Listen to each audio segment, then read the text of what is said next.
Hello student, this is Manish Malhotra. I hope you are doing well. Students, आज हम करने जा रहे हैं एक्सरसाइज 8.1 का क्वेश्चन नंबर 1। तो पहले आइए क्वेश्चन पढ़ते हैं। In triangle A B C right angle at B. एक ट्रायंगल दे रखा है कुछ ऐसा जिसमें आपका राइट एंगल का है बी पे है। ए बी दे रखा है आपको 24 सेंटीमीटर। ए बी लिख दिया मैंने 24 सेंटीमीटर। बी सी दे रखा है आपको 7 सेंटीमीटर। तो हमें क्या निकालना है? हमें निकालना है साइन ए और कॉस ए। ठीक है, अगले पार्ट में निकालना है साइन सी और कॉस सी। तो पहले फॉर्मूले जान लेते हैं कि कौन कौन से साइन के फॉर्मूले होता है, कौन सा टेन का फॉर्मूला होता है। तो हमारे पास एक ट्रिक होती है, आप में से बहुत लोगों को पता होगी। पंडित बद्री प्रसाद हर हर बोले, सोना चांदी तोले। ठीक है, तो पी क्या बन जाता है? परपेंडिकुलर। एच क्या बन जाता है? हाइपोटेन्यूज। और एस क्या बन जाता है? साइन। बेस ये बन जाता है बी। सी बन जाता है कॉस और टी बन जाता है टेन। ठीक है, तो अब प्रॉब्लम क्या है कि मुझे उसने बोल रखा है कि साइन ए निकालो। अब साइन ए के हिसाब से क्या होता है? Perpendicular upon hypotenuse. ए के हिसाब से अगर मैं परपेंडिकुलर देखता हूँ तो क्या होगा? इसके सामने वाली साइड, ये क्या होगी? B C. और हाइपोटेन्यूज क्या होता है? 90 डिग्री के सामने वाला साइड। ठीक है, तो अब मुझे ए के हिसाब से ये चाहिए, यानी परपेंडिकुलर, और एक ये चाहिए हाइपोटेन्यूज। तो मुझे हाइपोटेन्यूज निकालना पड़ेगा। अब हाइपोटेन्यूज के लिए एक फॉर्मूला होता है जिसे बोलते हैं हम पाइथागोरस थ्योरम।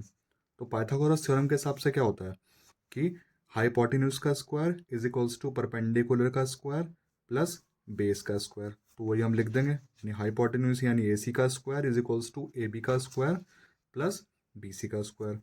तो ए सी का स्क्वायर लिखा हमने, ए बी की वैल्यू 24 थी और बी सी की वैल्यू थी 7।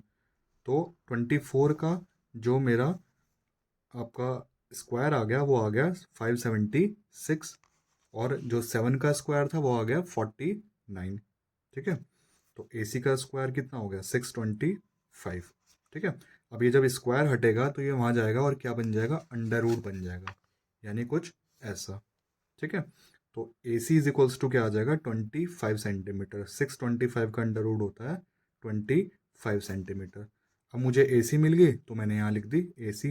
ए भी पता है, बी सी पता है। अब हम सारे रेशियोज आराम से निकाल सकते हैं। तो साइन ए के हिसाब से मैंने आपको बताया था कि इसके सामने वाला होगा परपेंडिकुलर और इसके जस्ट बाजू वाला होगा बेस। अगर मैं सी की बात करता हूँ तो इसके सामने वाली साइड होगी परपेंडिकुलर और इसके जस्ट बगल वाली जो साइड होगी वो होगी आपकी बेस। ठीक है, तो साइन ए के हिसाब से यानी बी सी अपॉन ए सी, यानी परपेंडिकुलर अपॉन हाइपोटेन्यूज, तो बी सी अपॉन ए सी, ये आ गया आपका 7/25। सेंटीमीटर से सेंटीमीटर कट गया तो आंसर आ गया 7/25। अब कॉस ए निकालना था, तो कॉस ए का फॉर्मूला क्या होता है? Base upon hypotenuse. तो ए के हिसाब से बेस क्या होगा? ए बी होगा और हाइपोटेन्यूज क्या होगा? ए सी होगा। तो वो मैंने लिख दिया ए बी अपॉन ए सी, यानी 24/25। आंसर आ गया ये। ठीक है, अब नेक्स्ट पार्ट में क्या था? हमें निकालना था साइन सी और कॉस सी। तो साइन सी के हिसाब से अगर मैं देखता हूँ, सी के हिसाब से साइन सी क्या होता है? Perpendicular upon hypotenuse. तो परपेंडिकुलर क्या होगा? ए बी होगा और हाइपोटेन्यूज आपको पता है कि 90 डिग्री के सामने वाली साइड होती है। तो ए बी अपॉन ए सी लिखा, वैल्यूज पुट करी तो ये आ गया 24/25। अब मुझे निकालना था कॉस सी। कॉस सी का मतलब क्या है? यानी बेस अपॉन हाइपोटेन्यूज। ठीक है, तो बी सी अपॉन ए सी, वैल्यूज पुट करी 7/25। आंसर हमारा आ गया। ठीक है स्टूडेंट्स, ये क्वेश्चन यही खत्म होता है। अब अगर आपको ये वीडियो अच्छी लगी हो, आपने इससे कुछ भी सीखा हो, तो आप इसे लाइक कीजिए, शेयर कीजिए